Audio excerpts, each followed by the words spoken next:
तो आज मैं इस वीडियो में बात करने वाला हूं कि लगभग 13 सीटों पर उपचुनाव हुआ था, उसका रिजल्ट आ चुका है आज। और आज रिजल्ट आने के बाद भाजपा के अंदर एकदम खलबली मच गई, क्योंकि भाजपा की एक बहुत ही बुरी तरीके से आज हार हुई है उपचुनाव में। लगभग 13 सीटों पर उपचुनाव हुआ था, उसमें भाजपा मात्र 2 सीट पर जीत पाई है, मात्र 2 सीट जीतने में कामयाब रही। और वो सीट हारी है जो भाजपा को कभी उम्मीद नहीं थी कि हम वो सीट हार सकते हैं। ये लोकसभा 2024 का चुनाव हुआ, उसमें उन्होंने अयोध्या फैजाबाद सीट खोने का काम किया। अयोध्या फैजाबाद सीट भी भाजपा हार गई। और विधानसभा उपचुनाव जो हुआ है, एक बड़ी खबर निकल कर ये आ रही है। कांग्रेस के लिए अच्छी खबर है, भाजपा बीजेपी के लिए बुरी खबर ये है कि बद्रीनाथ विधानसभा चुनाव भाजपा हार चुकी है उत्तराखंड के अंदर, और कांग्रेस के उम्मीदवार यहां से जीत चुके हैं। उत्तराखंड के अंदर 2 सीट पर उपचुनाव हुआ था और दोनों सीट कांग्रेस ने जीतने का काम किया। एक तो बद्रीनाथ, एक मंगलोर। वही मंगलोर जो काजी निजामुद्दीन कांग्रेस के प्रत्याशी थे, और जब वोट गिराया जा रहा था, जब वोट का समय था, तो उनके समर्थकों को, उनके वोटरों को वोट नहीं दिया जा रहा था। उन पर उनके साथ मारपीट की गई, गोलीबारी वहां पर हुआ, हर चीज का वहां पर कांड देखने को मिला। बहुत दबाने की कोशिश की गई काजी निजामुद्दीन साहब के समर्थकों को, जो कांग्रेस के प्रत्याशी थे। और काजी साहब अपने समर्थकों के साथ जब उन पर अत्याचार हुआ, उन पर जुल्म हुआ, तो वो हॉस्पिटल तक गए, उनको लेकर के आवाज उठाने का काम किया। लेकिन जनता ने सबक सिखा दिया भाजपा को कि अब गोलीबारी डराने से कोई काम नहीं चलने वाला है। सत्य, आज सत्य की जो जीत हुई है आपके सामने है। जो लोकसभा 2024 का चुनाव हुआ था, उसके बाद से लोग कह रहे थे कि ये उपचुनाव होंगे, इसमें स्पष्ट हो जाएगा कि जनता का मूड किसकी ओर जा रहा है। स्पष्ट हो गया आज रिजल्ट आने के बाद कि जनता का मूड वो इंडिया अलायंस के तरफ है, इंडिया गठबंधन के तरफ है। लगभग 10 सीट इंडिया गठबंधन जीतने का काम किया 13 सीटों में से। इसमें 2 सीट भाजपा जीती है, 1 सीट निर्दलीय। और निर्दलीय वो सीट जो बिहार से, रुपौली से, जहां पर आरजेडी की तरफ से और जदयू की तरफ से कैंडिडेट दिया गया था।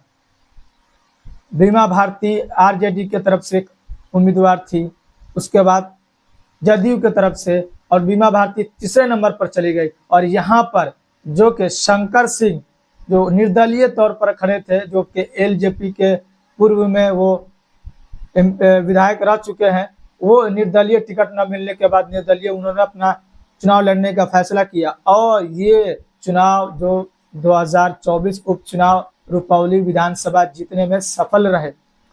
यहाँ पर देख सकते हैं कि कितना यहाँ पर टक्कर हुआ, समर्थन एक दूसरे को देने का काम किया गया। वही बीमा भारती जो लोकसभा का चुनाव लड़ने का काम किया, उसी के लिए पूरा विवाद हुआ पप्पू यादव को लेकर के, फिर भी वो चुनाव हार गई और ये सीट निर्दलीय के पक्ष में ये सीट चला गया, और नीतीश कुमार की पार्टी यहाँ पर भी हार गई।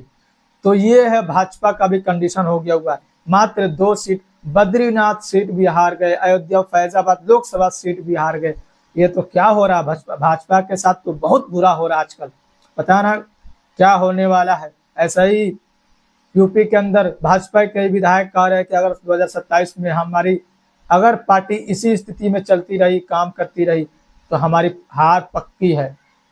तो ये जो खबर आज निकल कर आ रही है, सबसे बड़ी खबर ये है काजी निजामुद्दीन साहब के लिए, जो कांग्रेस के विधायक बने हैं, उनके लिए है, क्योंकि उनके समर्थकों पर बहुत ही अत्याचार किया गया। जिस दिन वोटिंग था उस दिन मारपीट, गोली फायरिंग सब हुआ, फिर भी लोग डटे रहे, उनको जिताने के लिए सड़कों पर उतरे, पोलिंग बूथ पर जाने का काम किया गया। और उनको जीतने में आज जो रुकावट लोग डाल रहे थे, वो रुकावट कहीं ना कहीं सफल नहीं हुआ, और लगभग बड़ी ये जीत मानी जा रही है, क्योंकि जिस तरीके से उसको दबाने का कोशिश किया जा रहा था, वो भी उत्तराखंड के अंदर।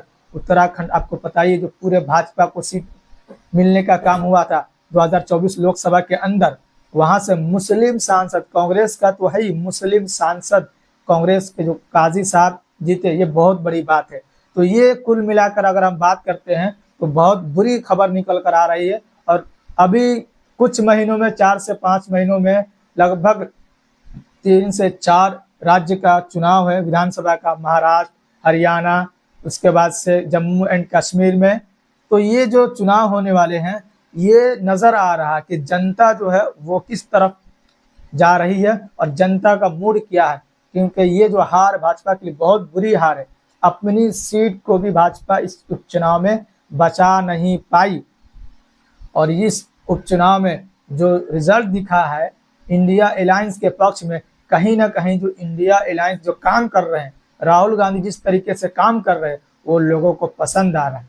कांग्रेस जो है वो समझिए कि अब फ्रंट फुट पर खेलने का काम कर रहे हैं, बैक फुट पर अब आ चुका है वो भाजपा, बीजेपी, और फ्रंट फुट पर जो है वो कांग्रेस है। जैसे राहुल गांधी हर जगह मेहनत कर रहे हैं, पार्टी के लिए मेहनत कर रहे हैं, वो यहाँ पर रिजल्ट में दिखता हुआ नजर आ रहा है। तो ये आज का ताज़ा अपडेट यही है कि भाजपा की हार हुई है और बहुत ही बुरी तरीके से हार हुई है। एक तरीके से मान सकते हैं हिमाचल में भी हार हुई है, उत्तराखंड में भी हार हुई है, पश्चिम बंगाल में भी हार हुई है, हर जगह भाजपा की बहुत बुरी तरीके से हार हुई है। और यही हार कुछ महीनों के बाद विधानसभा में नजर आने वाली है। महाराष्ट्र के अंदर, हरियाणा के अंदर, जम्मू एंड कश्मीर के अंदर यह हार नजर आने वाली है और बौखलाहट जो है वो भाजपा के अंदर अब देखने वाली है। तो अब दिखने को मिल जाएगा। तो ये भाजपा जो अभी फिलहाल जो सरकार में है केंद्र में, वो जोड़ तोड़ के जो गठबंधन के साथ इधर उधर से है, वो भी लगता है कुछ महीने का मेहमान है। इस नतीजे के बाद हो सकता है कि को 1-2 पार्टी का जो समर्थन मिला हुआ है वो कहीं अपना समर्थन वापस न ले और ये सरकार कहीं गिर न जाए। तो ये आज का अपडेट है। उम्मीद करता हूं कि ये वीडियो आपको अच्छा लगा होगा। फिर मिलते हैं आपसे किसी और दिन किसी और वीडियो के साथ।